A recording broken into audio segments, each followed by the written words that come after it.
What is going on, guys? Judo Sloth here, and welcome to today's Clash of Clans video. A very exciting one today, as we are done. We are 100% maxed with our heroes. You guys have been very vocal in the comments the past week with regards to my level 64 king. Judo, upgrade your king. You have maxed Dark Elixir. Well, I did not have a Book of Heroes or a Hammer of Heroes in order to upgrade him until now. I knew that the season challenges would give us a Book of Heroes right at the end of the challenges. Pretty typical. So we finally got to the end with 9 days to spare. Let me know if you have completed the season challenges. But on the same day, we also completed the event Hero Hunting. So we managed to get 2 Book of Heroes right together, and so today is the day that we can upgrade our king. I will take a second Book of Heroes. I will definitely save on to that. I could use it in the builder base for the master builder, the battle machine, or I could save onto it. Who knows when in the future we might get extra levels. In fact, we might even get extra heroes in the future. Who knows? Let me know down in the comments before we upgrade the king. What would you like to see for a new hero? I do feel like the Goblin King is always something which is suggested. I'm sure many of you guys will be requesting that. I personally feel the dragon has a big involvement in the game. We've got the regular dragon, the baby dragon, the electro dragon. How cool would it to be a dragon hero, a flying hero? I don't know, it would have to be incredibly well balanced, but here we are, guys, the moment you have been waiting for. And by the way, in today's Legend Let's Play episode, we've had a lot of requests recently for bowler attacks. So I'm going back to my roots in terms of the attack I always used to use when Legend League first came out, the P.E.K.K.A. Bobat. We will be trying that today, but first, we have to upgrade our king. We might as well collect some of these rewards as well, because as you can see, we are pretty much maxed in terms of gold and elixir. Finally, we are able to upgrade our walls to the last level. We still have a couple of walls to upgrade on the old level, but I have thought about doing a video on this because I personally didn't know that in order to find the other levels of walls, you can actually click on the builder upgrade and then the wall bit itself, and it will drag you across automatically to that other layer of wall. I think it's kind of cool. It's like a hidden trick that I personally didn't know about. Let me know in the comments if you knew about that, but the golden elixir has been used. Let's go ahead and get that king to max level. We've waited so long. You guys have been requesting so much. I did think about trolling you. I really did, but I couldn't. Plus, it's going to benefit me. So here we go. I should actually do the first attack, because then when you upgrade the king, he will then be fully rested. We don't have to wait. But I'm not going to be cruel. I'm not going to make you guys wait. We've got to get that level 65 king into action in the first attack. So he is upgrading. There we go. We can use the Book of Heroes to get him to maxed level. Boomf. Upgrade completed. Finally. You guys will rejoice. You can leave a like on the video if you are happy that I finally have a level 65 king. Let's very quickly collect these rewards then whilst we can. The Dark Elixir, we can finally collect it. The Rune of Dark Elixir, I guess I'll sell it for 50 gems because right now I don't need it. The Builder Elixir, I'll actually wait. I'll sort that out, guys. Rune of Gold, I should probably upgrade my walls and then do exactly the same there. Rune of Elixir, I think. Again, we'll upgrade the walls. Power Potion, I don't need it. I'll sell it for the gems. As with that, as with them, I always like to get the gems here. I think it's a great addition because a lot of these I cannot actually collect. Hero Potion I collected, but I really don't need it. It's not worth it either though, guys. Some of these potions are actually worth in the trader shop anyways, a lot more than what you get in terms of the 10 gems. Book of Building, I guess I'll use that in the builder base. I'll wait, guys. I'm not going to make you guys sit through that, but I felt like let's collect all of the gold, all of the elixir, and let's upgrade a couple of walls here before we get into the episode. 3 million. I feel like we should wait until we get 4, upgrade a wall before we use the rune in order to upgrade and get ourselves maximum gold. So there we are. Let's just get into the first attack here today, guys. If you're new to the channel, be sure to subscribe, turn on that notification bell for daily Clash of Clans videos. As with the Legend League episodes, I will bring you highlights of my best attacks. So let's get into the first one. Okay guys, what do we have here? A centralized town hall. By the way, if you did not know, global chat is getting removed from the game. We talked about it yesterday. We had some pretty cool attacks. I'll be sure to link you across to that video after this one. Now for the P.E.K.K.A. Bobat, it's all about taking out the splash and then ensuring your bats come around the end. But I'll reinforce that throughout the video. We got 2 multis at the top here, which could be ideal in order to drive our troops in from, but it really doesn't matter too much. What I think I'm going to do is use a P.E.K.K.A. in order to funnel initially, followed by my queen. There's no air defense in this area. The P.E.K.K.A. does indeed come with the queen, but as the queen starts to take damage, we will put the healers onto the queen, and she will be able to create a little bit of a funnel here for us. That just means that as our troops continue in, they will then be drawn into the base. Where does the queen go? Hopefully she comes up and around the top, as she does. Let's use the king to cut off the funnel at the other side, and in comes the wall wrecker, followed by the other P.E.K.K.A. and the bowlers. They will all come into the base here, and the Grand Warden. Queen will be protected relatively soon, and we're gonna have to use a rage for my queen as she comes through. I'm actually going to use the ability because she was taking a lot of damage. All of the troops continuing to come through. Let's wait on that Grand Warden's ability. Could have potentially used that a little bit earlier though, because, well, all of the bowlers took a fire from the Eagle Artillery. Now for the bats, I basically need to wait until one of these multis goes down.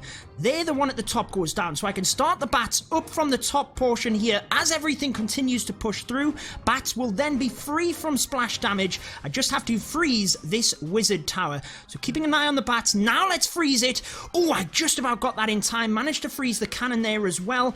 And I don't have to use that final freeze, which is nice because I might need it for this other wizard tower. Let's quickly get, or the other multi should we say. Let's freeze it now for the bats coming through. And we are indeed going to get a 3-star with the P.E.K.K.A. Bobat, cleaning up around the outside with wizards, with archers, and the bats were protected right of the way through. So try and go for splash damage, guys. Set up the funnel initially for all of your troops to get into the center, but I tend to take a lot of P.E.K.K.A., so you don't always have to do a queen walk, but a 3 stars it is for the P.E.K.K.A. Bobat. Let's move on to another attack. We've got a centralized town hall, 3 multi-infernos, not ideal for the bats, so we've got to ensure we get that down. But notice the multi at the top. We can freeze the multi and the wizard tower at the same time, so that tends to lean itself towards me of using the push from the bottom. Now I've got to be careful because there is a wizard tower on the side, but I could use my king there, so I think we push in heavily from this bottom section. So let's use a couple of P.E.K.K.A. initially to just take the fire. Then when the wall wrecker comes in, we've got the healers. Could have potentially used them troops a little bit better because they have taken a little bit of damage already. But once we've taken out these wizard tower and we've made a push towards the center, then we will use the king on the side. I'm not quite using my rage spell just yet. Wanted to ensure that the wrecker got through. So let's use the jump spell followed by the rage, keeping an eye on the Grand Warden's ability. I'm going to probably use that before they get to the town hall, and I'll use it now in order to tank them through the multi-infernos and the Eagle Artillery. Let's now use the king on this side because I'm pretty confident them multis and the town hall are going to go down, and as soon as the wizard tower is tanked, we can then use the bat spell. So there we go. Let's use the bats now. Town hall goes down. The multi-inferno doesn't, which could be a bit of an issue for my bats here if they decide to go in that direction. I feel they will. Queen is going to be used. Come on, bats, continue to go up the top. Got to use that freeze early. I wasn't expecting that multi to be in range, which it was. Got to use the freeze again. Queen goes down. The bats aren't really going to get through this wizard tower at the top, and I feel like we're just going to run out of steam here. Bit out of practice. for the Pekka Bobat. I've got the wizards as cleanup behind the bats, but since my troops steered in that direction, it's not really going to have that much of an issue. So I'll use them with my king. We've still got a couple of Pekka, but unfortunately the healers have gone down and the eagle didn't go down. So because this multi didn't go down, that's what really caused a big issue. We didn't manage to get through. We lost a lot of bats to that eagle as well. The multi-inferno, sorry, down on that side. So unfortunately, it's not even going to be a 90%. Not a fully maxed out base, but the king, being level 65, is the sole survivor coming down to the end. Actually, I think the Grand Warden might have been the final one to fall. Let me know in the comments, but 89%, we've got to do better than that, guys, especially because that was not a maxed base. But let's move to the next attack.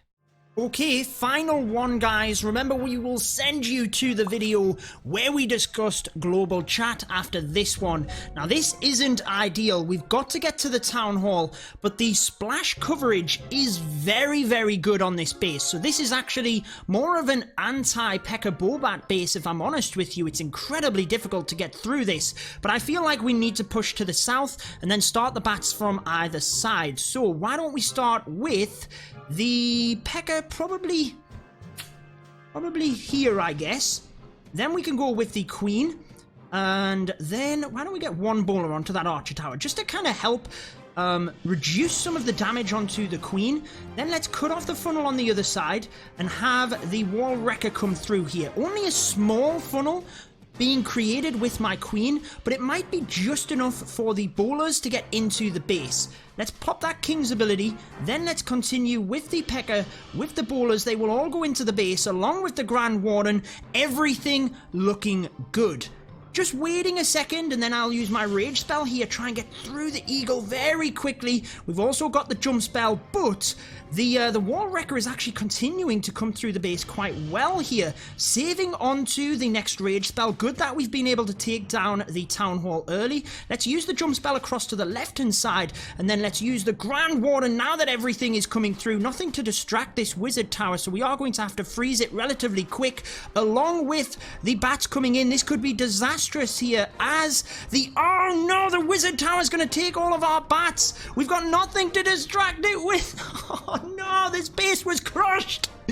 All we needed was an ice golem to that side and we would have been able to, but unfortunately, what I should have done is brought the bats in from the left here whilst everything was tanked. We've still got a bit of a chance here, guys, and this is how good this strategy is. Only the healers, though, could survive, and they are stuck on a single bowler. They do come across to the Pekka. Oh, I've used all of my wizards in spam as well over to this right-hand side, and that's where adapting to your initial plan is important, and I failed to do that. What I should have done is, knowing that I didn't have an ice golem to distract this wizard tower, and knowing that I couldn't freeze both of them, I should have brought the bats in from the left to protect the Pekka. The bats would have came through, they would have taken down this top area, and I could have froze the multi and only had that back area in order to deal with. It's not going to work out, guys. This is where, though, the Pekka Bobat is a good strategy for pushing, especially if you're not quite used to some of them other attacks. It will get you a high percentage 2-star and a comfortable 2-star. You shouldn't really miss out on that town hall. However, you do have a chance of the 3, and this attack has shown you, as well as the one before this actually, how keeping the bats alive is critical in order to get you a 3-star. So hopefully you guys can improve from my mistakes. I've told you what the mistakes were. I don't mind showing you some of these attacks if it's going to help you guys adapt your plan. I should have came in from that left hand side, but it's a 90% 2-star. Onto the global chat though. If you're interested in seeing my thoughts on this, I'm going to put the video here for you. Be sure to check that one out, guys. It will be entertaining with them Legend League attacks as well. But that wraps it up for this one. Until next time, peace out.